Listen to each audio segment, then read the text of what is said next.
Hey, what's going on? It's Bill Burr, and it's the Monday Morning Podcast for Monday, February 10th, 2015. How's it going? How are ya? I'm back in the USA.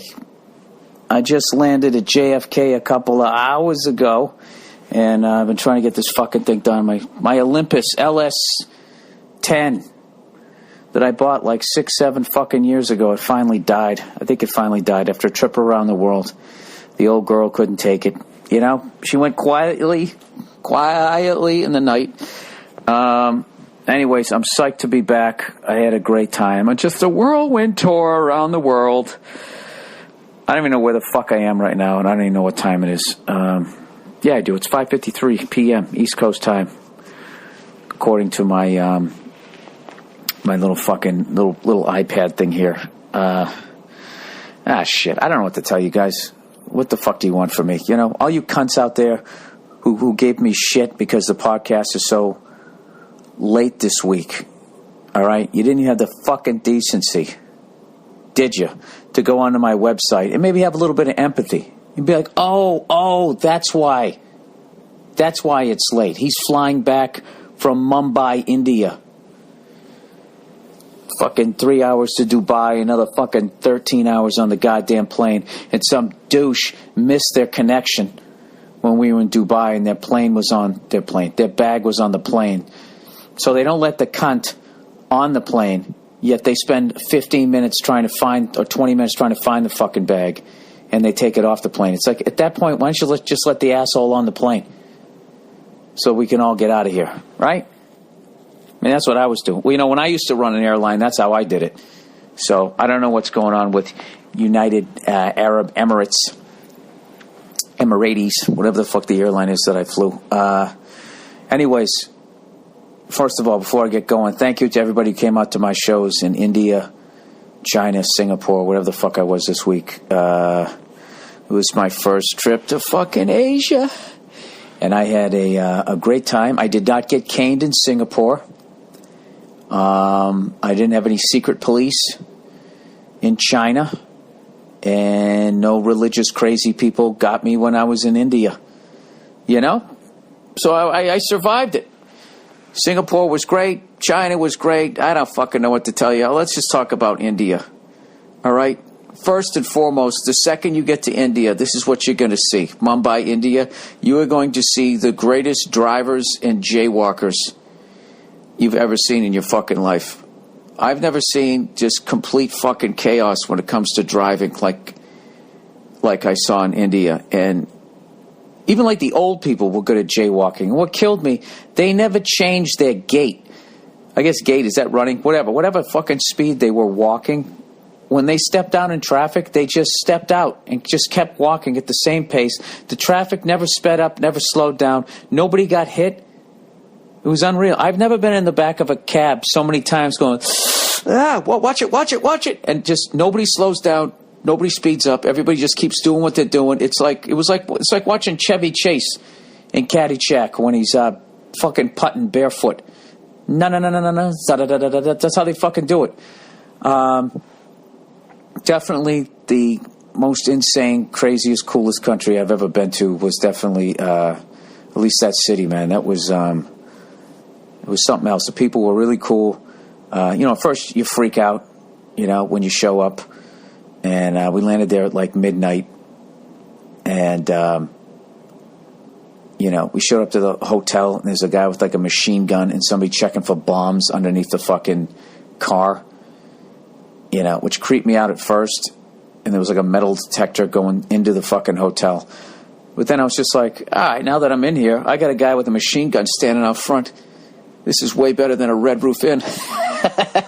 So I guess it's just maybe back in 2008, they had a terrorist attack. So ever since then, and the hotel I was in got attacked or whatever. So now they just have a guard there all the time. But other than that, I didn't see anybody with the gun. It's a really safe city. The food was fucking tremendous. And I did the show, the last show of the tour. Sorry, guys. There's going to be a lot of fucking mental brain farts here this week. I'm just trying to take in everything that I saw. it was awesome. And I got to hang out afterwards. I went out and got dinner with me and like 20 Indian comics and just sat there talking comedy for a good half hour, 45 minutes before I had to go to the airport, which was one of the highlights of my career, to be honest with you, to be able to talk to people on the other side of the world that do what I do, you know. And, you know, these guys, I'm going to send you a link to this, although maybe I shouldn't because I know they're trying to lay low. But for those of you who listen to the podcast I did over there, those same guys got in trouble because they just did a fucking roast, right? And according to them, it was way tamer than anything in the U.S., but they haven't had, I guess, a lot of roasts. That might have been the first one. And they did it. They roasted a couple of Bollywood guys, and everything was fine. Everybody laughed. Everybody had a good time. And then, for whatever reason, either they posted it online or somebody else did, and the second went online. You know what happens the second something goes online. Everybody starts going, oh, my God, what about the children? What about the fucking religious thing that I believe in?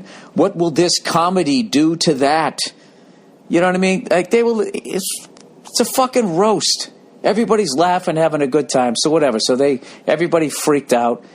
And it got like 8 million hits. And they're like sort of in trouble, but not in trouble, but they're in trouble. Like they could spend 8 years in courts with, I don't know what, lawsuits or whatever. I was reading some of the comments, and someone was just going like, what does this say? What is this going to do to society? And blah, blah, blah, blah, blah. And it's like, have you fucking looked out your window over there? Jesus Christ. They got like in New Delhi, they have like a major problem with rapes. Is a roast going to make that any worse? You know what I mean? Jesus Christ. I mean, I'm not even going to fucking say some of the shit that I saw over there. I saw a stray cow. A stray cow. It's awesome. I don't want to say half of this shit because I don't want to scare people from going over there because it's one of the coolest fucking places I ever went to. But yeah, you'll see like a stray cow eating garbage next to her like a Mercedes-Benz driving by. Okay, so you got the entire fucking colors of the rainbow there. It was awesome, man. And the food was insane. Can't say enough about that. And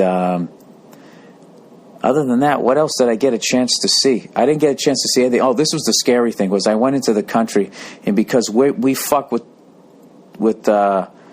Indian people when they come to the U.S., I guess, because we're trying to make sure that they don't illegally immigrate, whatever, to our fucking country. Immigrate, right? Immigrate? Yeah, immigrate. That's how it is. Emigrate, you leave. Immigrate, you come in. There you go, Bill. Yeah, you worked that out yourself, didn't you?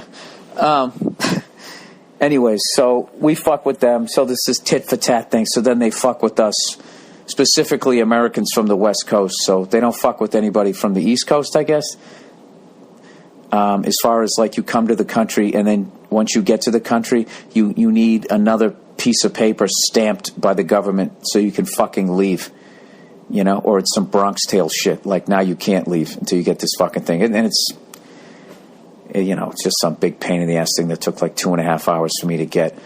But I guess they've had problems with artists on the West Coast, but not on the East Coast, which means to me that maybe somebody, a governor or a senator of a state on the West Coast, like maybe Schwarzenegger said something, I have no idea what, but somebody said something, somebody pissed off somebody. So next thing you know, old Freckles has got to get up in the fucking morning, and I go down to, I don't even know what the hell it was, but I had this big, like, envelope of shit with my passport, my working visa, the fucking contract for the show, all of that stuff.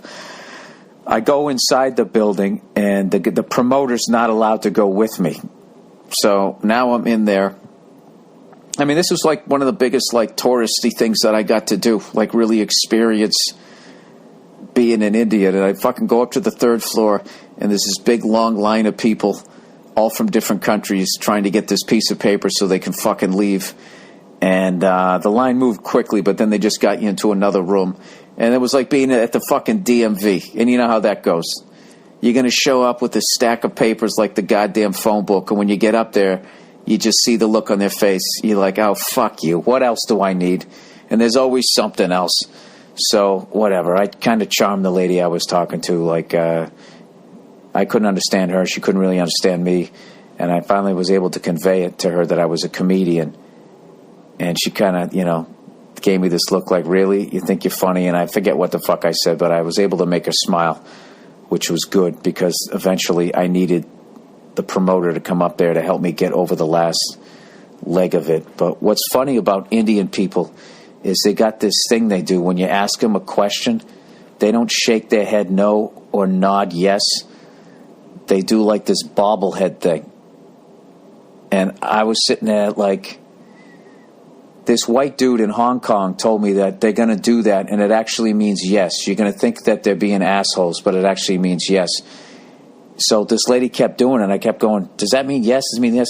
Long story short, one of the comics told me later on that it doesn't mean yes, it doesn't mean no.